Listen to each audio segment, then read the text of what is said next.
మహాశివుని ఉగ్ర రూపానికి నిదర్శనం, గ్రహదోషాలు పోగొట్టే దోష నివారణ మంత్రం, కాలభైరవ స్వామి ఆకారం. భైరవుడు అంటే ఉగ్రుడు అని అర్థం. చెడు అంతానికి మానవులలో దాగి ఉన్న దుర్గుణాలను తరిమి కొట్టే కాలభైరవ స్వామిని దర్శించుకుందాం పదండి.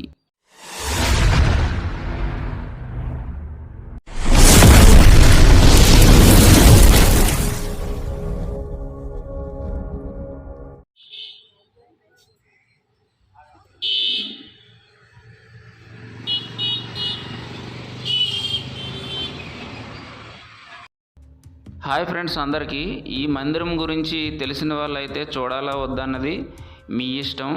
కొత్తగా ఈ మందిరం గురించి తెలుసుకోవాలనుకునే వాళ్ళకైతే లాస్ట్ వరకు స్కిప్ చేయకుండా వీడియో చూడండి.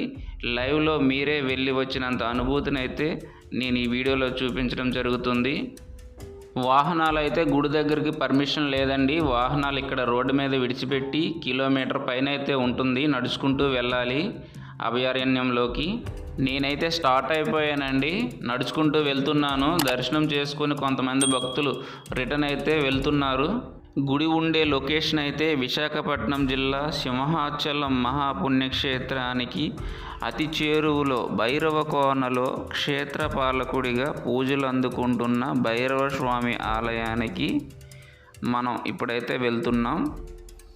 సింహాచలంకి 5 కిలోమీటర్ల దూరంలో సుందరమైన దట్టమైన అటవీ ప్రాంతంలో స్వామివారైతే కొలువై ఉన్నారండి.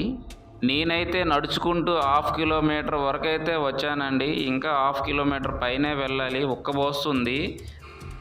ఈ దట్టమైన అడవిని చూస్తూ ఉంటే కొద్దిగా భయంగా కూడా ఉంది. ఇక్కడ స్వామివారిని ప్రతి అష్టమికి, అమావాస్య పర్వదినాల నాడు దర్శనం చేసుకుంటారు. ఎందుకంటే అమావాస్య నాడు స్వామివారికి ప్రత్యేకమైన శక్తులు ఉంటాయని చాలా స్ట్రాంగ్గా భక్తులు నమ్ముతారు. కొన్ని వేల మంది వచ్చి దర్శనం చేసుకుంటారు. అలాగే పక్క రాష్ట్రాల నుంచి కూడా వేల మంది భక్తులు వస్తారు. 99% శివుడికి చేసే పూజలే సేమ్ భైరవ స్వామికి కూడా చేస్తారు.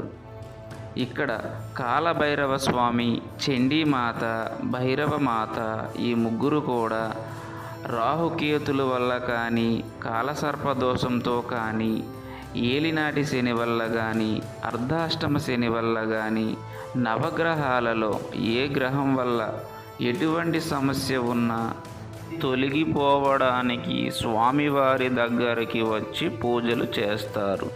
ప్రతి సంవత్సరం కార్తీక మాసంలో ఎంతోమంది భక్తులు వివిధ ప్రాంతాల నుండి వచ్చి దర్శనం చేసుకుంటారు. గుడి దగ్గరకైతే వచ్చేసానండి. యూ షేప్లో ఉంది ఈ ప్రాంతం అంతా.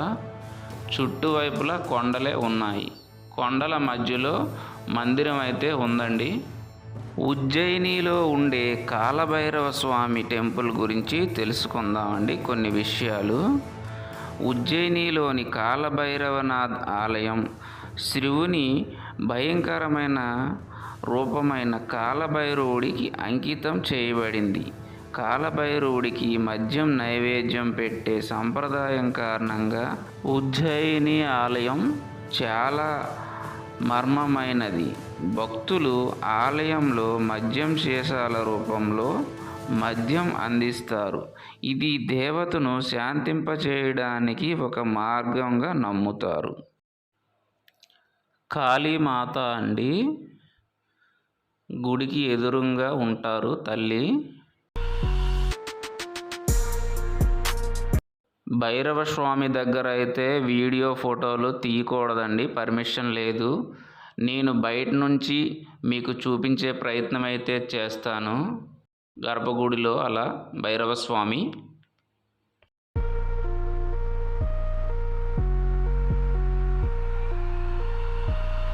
ఈ పక్కనే మీరు చూసినట్లయితే వినాయకుడు, చండీమాత అయితే ఉన్నారండి. కాలభైరవుడి భార్య గురించి అయితే మనం తెలుసుకుందామండి. ఆయనే సర్వోన్నత దేవుడు మరియు మిగిలిన భైరవులకు అధిపతి. కాలభైరవుని భార్య భైరవి పార్వతి లేదా కాళీ యొక్క భయంకరమైన అంశం.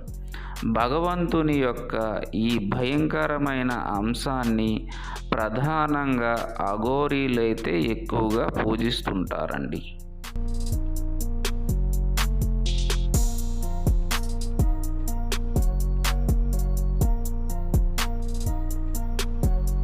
గుడికి ఎదురుగా ఉండే ఇంకొక మండపంలో అయితే మీరు చూడొచ్చండి, శివలింగం, నంది శివలింగంతో పాటుగా సర్పదేవతా ప్రతిమలు కూడా ఉన్నాయండి. దక్షిణ భారతదేశంలోని కేరళ ఉత్తర ప్రాంతంలో కాలభైరవ స్వామిని ఏ విధంగా పూజలు చేస్తున్నారో మనం తెలుసుకుందాం అండి. కేరళ ఉత్తర ప్రాంతంలో ముత్తుప్పన్ కాలభైరవన్ తెయ్యం రూపంలో పూర్వీకుల రూపంలో పూజింపబడ్డాడు. భైరవుని భారతదేశంతో పాటు నేపాల్, ఇండోనేషియా, శ్రీలంక మరియు జపాన్ అంతటా పూజిస్తారు. అలాగే టిబెటన్ బౌద్ధ మతంలో కూడా పూజిస్తారు. నా కోరికలు తీరాలని అందరిలాగానే నేను కూడా రాళ్ళైతే పెట్టానండి. ఈ వీడియో మీకు ఎలా అనిపించిందో కామెంట్లో తెలియజేయండి. సబ్స్క్రైబ్ చేసుకొని నన్ను సపోర్ట్ చేస్తారని ఆశిస్తున్నాను. మరొక వీడియోతో కలుసుకుందాం. Bye bye.